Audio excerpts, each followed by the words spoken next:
আপনারা কাফের হয়ে যাবেন। যদি ধানের দাঁড়িপাল্লা বাদ দিয়ে যদি ধানের শীষে ভোট দেন তাহলে আপনারা কাফের হয়ে যাবেন।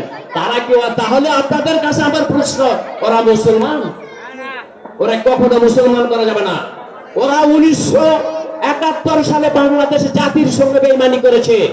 1986 সালে বিএনপির সঙ্গে থাকে তারা জামাত জাতীয় পার্টি এবং আওয়ামী লীগের সঙ্গে মিশে নির্বাচন করেছে।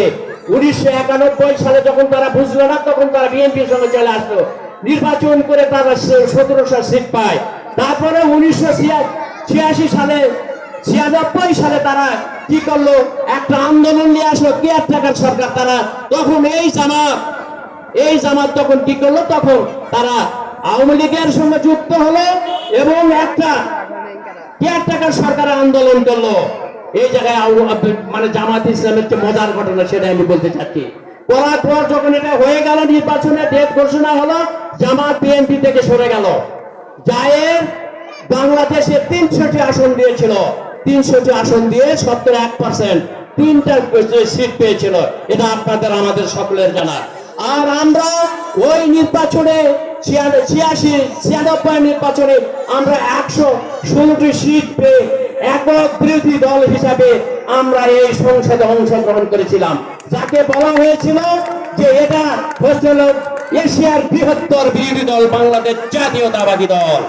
সংগ্রামী সাথী বন্ধুরা আমার, আরো অনেক কিছু এই তাজুল ইসলাম রিফু যে কথাটা বলেছে, ওনাকে আমি আমার সিনিয়র সদস্য ভাই আজকে উনি আমাকে যে প্রধান অতিথির ভূমিকায় আমাকে স্থাপন করেছে, তার জন্য ওকে আমি ধন্যবাদ জানাই। কারণ উনি আমার ছোট ভাই, উনি ইনশাআল্লাহ পরবর্তীতে আরো এর চাইতে বড় নেতা হবেন। কারণ আমি দেখলাম তার মর্যাদা এবং সে যাকে যে জায়গায় রাখতে হয় তাকে সেই জায়গায় রাখার চেষ্টা করছে। সংগ্রামী সাথী বন্ধুরা আমার, আমি আর বলতে চাচ্ছি না কারণ সময় অনেক হয়ে গেছে। পরিশেষে একটি কথা বলেন, ওই তাজুল ইসলাম রিফু আমার সিনিয়র ছোট ভাই একটা কথা বলেছে। আপনারা জানেন উনি সুন্দর একটা কথা বলেছে যে এখানে হুদা সাহেবের লোক আছে, এখানে জনি সাহেবের লোক আছে, এখানে বুলেট জনি কাউকে চিনি না। ধানের শীষ আমাদের নেত্রী বেগম খালেদা জিয়ার মার্কা কি ছিল? তারেক রহমানের মার্কা কি ছিল? এই মার্কা যে ঢাকা থেকে আনতে পারবে সে যে কোনো ভাই হোক না কেন, আমরা তার পিছনে আমরা ধানের শীষ দিয়ে লড়বো এবং তাকে আমরা ধানের শীষের জন্য নির্বাচিত করব, আমরা তাকে নির্বাচিত করবো, এটাই আমার আশাবাদ। সংগ্রামী সাথী বন্ধুরা আমার, আর একটি কথা না বললে লয়, যেটা হচ্ছে পিআর সিস্টেম। আমাদের মহাসচিব মির্জা ফখরুল ইসলাম আলমগীর সাহেব বলেছেন পিআর কিন্তু আমিও বুঝি না। উনি বলছেন যে পিআর আমিও বুঝি না, পিআর শুধু জামাতুল ইসলাম বোঝে আর হাত পাকা বোঝে। হাত পাকা এরা বোঝে, এরা হলো শান্তিপ্রিয় লোক। এই হাত পাকা দীর্ঘদিন আওয়ামী লীগের সঙ্গে চলে ছিল। আপনার বরিশালের সিটি নির্বাচনের পর যখন হাত পাকার হাত ভাঙিয়ে দিছে তখনই আসে এই জামাতের সঙ্গে বিএনপির সঙ্গে চলে আসছে। আর এই জামাত হলো সুবিধাবাদী দল। এই সুবিধাবাদী দল সবসময় সুবিধা দেওয়ার চেষ্টা করেছে। ওরা এখন মনে করছে যদি আমরা পিআর সিস্টেম পাই 1% 3টা সদস্য, তাহলে 100% হবে 300টা সদস্য। আমরা যতই পাবো ততই আমরা সিট পাবো। তোমরা ঘুমে থাকবে আর গণতন্ত্রের কথা বলবে, আর সাধারণ মানুষের গণতন্ত্র কি সেটা বুঝাই দিবে না। আজকে কথা বলেছে পিআর সিস্টেম। আরে মূর্খের দল, পিআর আনতে গেলে একটা মৌলিক পরিবর্তন। এই পরিবর্তন আনতে গেলে প্রথমে সংসদ নির্বাচন হতে হবে।